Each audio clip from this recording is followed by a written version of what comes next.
Assalamualaikum warahmatullahi wabarakatuh. Perkenalkan, nama saya Putri Puspitasari dengan NIM J0DIM023006 dari Prodi Perpajakan kelas G. Baiklah, di sini saya akan menjelaskan materi tentang konsep penghasilan dalam akuntansi pajak.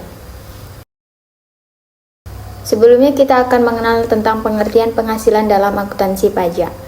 Penghasilan dalam akuntansi pajak merujuk pada semua bentuk pendapatan yang diterima oleh individu atau entitas yang dapat dikenakan pajak sesuai dengan peraturan perpajakan yang berlaku. Dalam Undang-Undang Pajak Penghasilan atau Undang-Undang PPh Nomor 36 Tahun 2008, penghasilan dijelaskan sebagai setiap tambahan kemampuan ekonomi yang diterima atau diperoleh oleh wajib pajak dalam bentuk apapun, baik berupa uang, barang, atau manfaat lainnya yang meningkatkan kekayaan atau kemampuan ekonominya.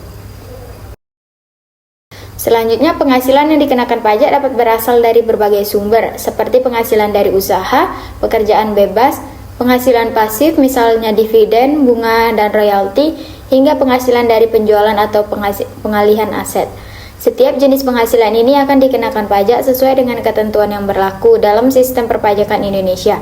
Oleh karena itu, penting bagi wajib pajak untuk memahami jenis-jenis penghasilan yang perlu dilaporkan dan bagaimana penghasilan tersebut dihitung dan dikenakan pajak.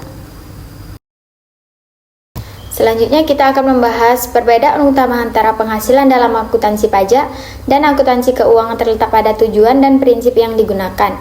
Dalam akuntansi keuangan, penghasilan diakui berdasarkan standar akuntansi yang berlaku, seperti Standar Akuntansi Keuangan atau SAK, yang bertujuan untuk menyajikan laporan keuangan yang andal dan informasi bagi pemangku kepentingan.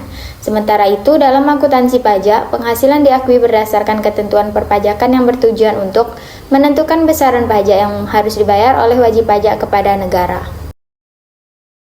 Baiklah, selanjutnya yaitu jenis penghasilan yang dikenakan pajak. Di sini ada 9 jenis penghasilan. Yang pertama yaitu penghasilan dari usaha. Penghasilan dari usaha merujuk pada semua pendapatan yang diperoleh oleh individu atau entitas dari kegiatan bisnis atau usaha yang mereka jalankan. Yang kedua yaitu gaji dan upah. Gaji dan upah adalah bentuk kompensasi yang diberikan oleh pemberi kerja kepada karyawan atau pekerja sebagai imbalan atas jasa yang mereka berikan.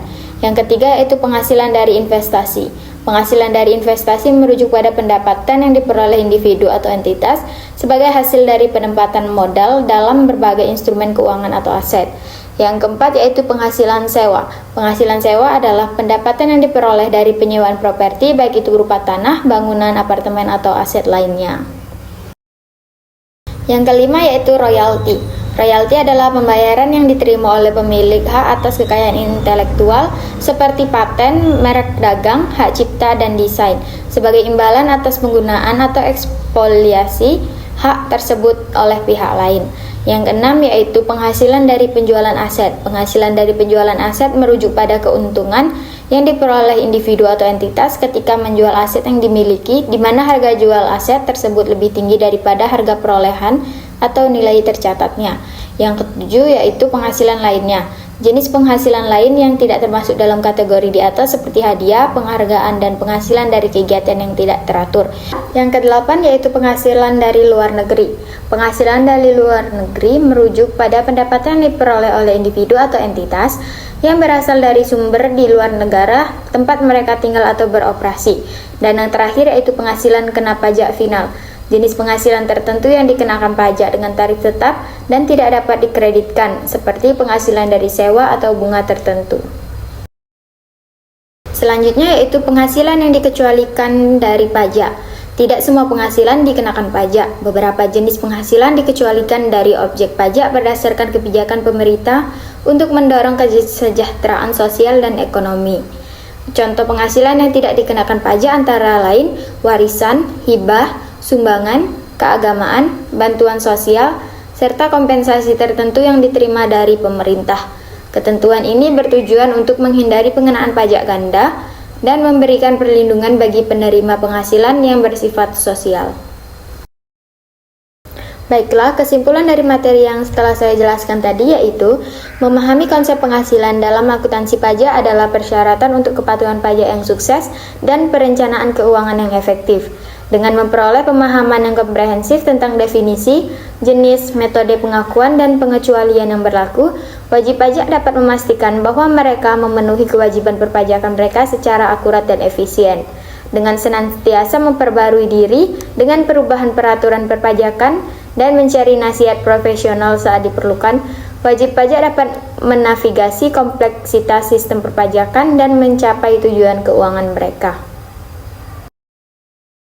Dengan memahami konsep penghasilan dalam akuntansi pajak, wajib pajak dapat melakukan pelaporan pajak dengan lebih akurat dan sesuai dengan ketentuan hukum yang berlaku.